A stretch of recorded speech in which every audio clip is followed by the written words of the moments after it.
कुछ बुजुर्ग मुसलमान हमारे कमरे में आए, बोले बाबा जी देश में इस समय जो हाल है या जो हालात हैं इसके बारे में आप क्या लगता है, मुसलमानों के तो पीछे पड़े हैं। तो मैंने उनसे कहा कि मुसलमान होना अपने आप में गर्व की बात है, मुसलमान होना एक फख्र की बात है, बशर्ते कि वो मुसलमान हो।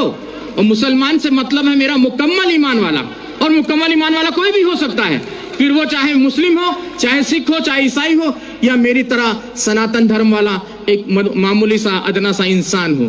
तो मुकम्मल ईमान आना जरूरी है, और जब मुकम्मल ईमान आ जाएगा तो मुसलमानों का कोई क्या बाल वाका कर सकता है। कहते हैं कि नूरे हक शमे इलाही को बुझा सकता है कौन, जिसका हामी हो खुदा उसको मिटा सकता है कौन। ना तलवार की धार से, ना गोलियों की बौछार से, रब का बंदा डरता है तो सिर्फ परवरदिगार से, और आपको किसी से डरने की कोई जरूरत नहीं है। एक छोटा सा किस्सा और आपको सुना दूं, कश्मीर की यह सत्य घटना है, हमें हमारे गुरुजी ने सुनाई थी। कहते एक मुसलमान जो सवेरे की नमाज होती है, फजर की शायद मेरे ख्याल से वही होती है, तो वो नमाज के वक्त वो जो है अपने घर से खोमचा बोलते हैं, छोटा सा ऐसा ठेला होता है जिसमें वो छोले और आलू उबाल कर घर से वो ले जाकर बेचते थे। तो बड़े ही अल्लाह के बंदे थे, बहुत ही ईश्वर की इबादत करने वाले बंदे थे। तो वो खोमचा बेचते थे और अल्लाह अल्लाह करते रहते थे। जो आता था उनको जो भी पैसा देता था वो उस पैसे को लेकर वो वहां खत्म कर देते थे मामला। तो वो खोमचा चला लेते थे और दे देते थे किसी को, और कोई भी उनको, अब ऐसे भी लोग थे उस भीड़ में जो उनको खोटा सिक्का देकर चले जाते थे, और वो अल्लाह अल्लाह करने वाले व्यक्ति, उनका ध्यान सिक्के पर ना होकर अपने अल्लाह पर रहता था।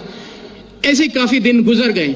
एक दिन वो अपने घर पहुंचे तो उन्होंने अपनी पत्नी से कहा कि भाई आज तुमने हमारे छोले और आलू जो खोमचा बनाती थी वो बनाया नहीं। तो बोले कि आज दुकानदार ने सामान नहीं दिया, सौदा नहीं दिया। बोले क्यों? बोले जितने भी सिक्के इकट्ठा किए हैं आपने ये सारे खोटे सिक्के हैं। बोले हाय अल्लाह।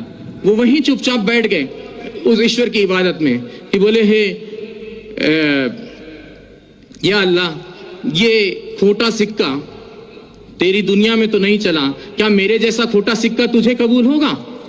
तो उसने उसी वक्त वहां पर एक नूर प्रकट हुआ और आवाज आई कि उस थैली में हाथ डालकर देख। और जब उसने थैली में हाथ डालकर देखा तो वो सारे खोटे सिक्के सोने की अशर्फियों में तब्दील हो गए थे। तो मुसलमान ऐसा होता है जो किसी खोटे सिक्के को भी हाथ लगा दे तो सोने की अशर्फी में तब्दील कर दे। तो इस चीज का ख्याल रखना चाहिए, मुसलमान को किसी से घबराने की जरूरत नहीं है। और मैं पहले से और काफी दिनों से, मुझे एक व्यक्ति ने कहा कि बाबा जी अब आप कलमा पढ़ के मुसलमान हो जाओ। तो मैंने कहा मुझे कलमा पढ़ने की जरूरत नहीं है, मैं खुद ही पहले से जन्मजात ही मुसलमान हूँ। और मुसलमान का मतलब ये नहीं कि कलमा पढ़कर ही हो सकता है, मुकम्मल ईमान कहीं भी आ सकता है, चाहे वो हिंदू में आए, चाहे मुस्लिम में आए, चाहे सिख में आए, चाहे ईसाई में आए, चाहे किसी यहूदी में आ जाए, किसी में भी आ सकता है। मुकम्मल ईमान आना जरूरी है।